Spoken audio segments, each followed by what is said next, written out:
ஐயோ ஐயோ ஒரு நிமிஷம் நில்லுப்பா. என்னக்கா இங்க நிக்கிறீங்க? அதான் வெளியிலே போனோமா, வாங்க வண்டியிலே போலாம். எத்தனை விட்டு வந்துடுறேன். எனக்கு லிஃப்ட்லாம் ஒன்றும் வேணா. கொஞ்ச நேரத்துக்கு முன்னாடி நான் கடைக்கு வந்துன்னு இருந்தேன். நீ வண்டி ஓட்டின்னு போறத பார்த்தேன். என்னப்பா வண்டி இவ்வளோ ஸ்பீடாக ஓட்டின்னு போகிறேன்? ஏன்ப்பா கொஞ்சம் பொறுமையாக தான் ஓட்டின்னு போனா என்ன உனக்கு அவசரம்? ஓ அதை சொல்றீங்களா? அக்கா நான் மெதுவாக தான்க்கா போனேன். எனக்கு பின்னாடி ஒருத்தன் வந்தான் பாரு, அவன் என்னை கிராஸ் பண்ணி ரொம்ப வேகமாக போனான். அப்புறம் நம்மளுக்கு டென்ஷன் ஆகும்ல, ஈகோ வேற வந்துருச்சு. நம்மளுக்கு முன்னாடி அவன் எப்படி போலான்ட்டு ரொம்ப கோபமாயிடுச்சு எனக்கு. அப்புறம் பார்த்தேன் வண்டியை 90ல் விட்டேன். அவனை முந்திக்கிட்டு தான் வந்தேங்க. நம்மளை ஒருத்தன் முன்னாடி முந்தி போனான்னு வச்சுக்க, அதை பார்த்துட்டு நம்மளால சும்மா இருக்க முடியாது. வாலிப வயசுக்கு அது அப்படிதான் இருக்கும். அதெல்லாம் நீ எங்க பாத்துக்க போற?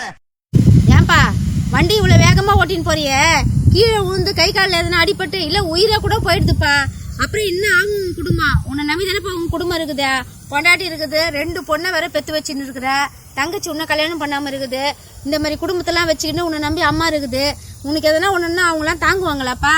ஏன்ப்பா இப்படி எல்லாரும் நடுத்தரில் விட்டு போயிடுவோம் பொழுது? வேகத்தெல்லாம் புழக்கத்தில் காட்டினாலும் வாழ்க்கையில் முன்னுக்கு வரலாம்ப்பா. இதெல்லாம்ப்பா காட்டுறது. ஏன்ப்பா கோவலாம் இதெல்லாம் படக்கூடாதுப்பா. இதெல்லாம் கோவப்பட்டா வேலைக்கே ஆகாதுப்பா.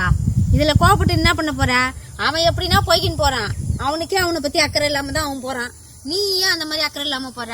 அவங்களாம் போகிறாங்க, இவங்க போகிறாங்க, அவங்க போகிறாங்கன்னா நம்ம போகக்கூடாதுப்பா. யாருன்னா அப்படின்னா போயின்னு போகிறாங்க. நம்ம சொல்லதான் முடியும், கேட்கலன்னா அது அவன் இஷ்டம்.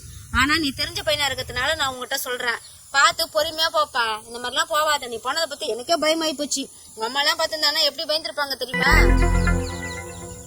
ஏதோ சொல்லணும்னு தோணுச்சு, நின்று இருந்தேன். நீ அதுக்கேற்ற மாதிரி வந்த சொன்னேன். நீங்கள் சொல்லத்தெல்லாம் உண்மைதான். நான் கூட அவன் வேகமாக போகிறான்ட்டு அவசரப்பட்டு வண்டியை நானும் முறுக்கின்னு போனேன். அவன் தான் தப்பாக போகிறான். அவன் தப்பாக போனால் போட்டேங்க, நான் கரெக்டாக தான் போனேன். நீங்கள் சொல்லத்த உண்மை தான். அவன் எங்கேயாவது போய் கீழே விழுந்து கை கால் உடஞ்சா அவனுக்கு அறிவு புத்தி வேலை செய்ய போகுது. அதை எதுக்கு நான் ஃபாலோ பண்ணின்னு போனேன்? நான் மட்டும் இல்லைக்கா, நிறைய இந்த மாதிரி ஜென்ஸ் எல்லாம் அப்படி தான் வேகமாக தான் வண்டி ஓட்டிகிட்டு போகிறாங்க. கொஞ்சம் நீங்கள் சொல்லத்த கரெக்டு தான். இனிமேல் நான் அப்படி பண்ண மாட்டேன். நான் மைண்டில் வச்சுக்கிறேங்க. ஆமாம், என்னை நம்பி ஒரு குடும்பம் இருக்குதுக்கா. என்ன மாதிரியே எல்லாருமே தெரிஞ்சுக்கா நல்லா தான் இருக்கும். வரேன்ப்பா, பார்த்து போப்பா. சரிங்க.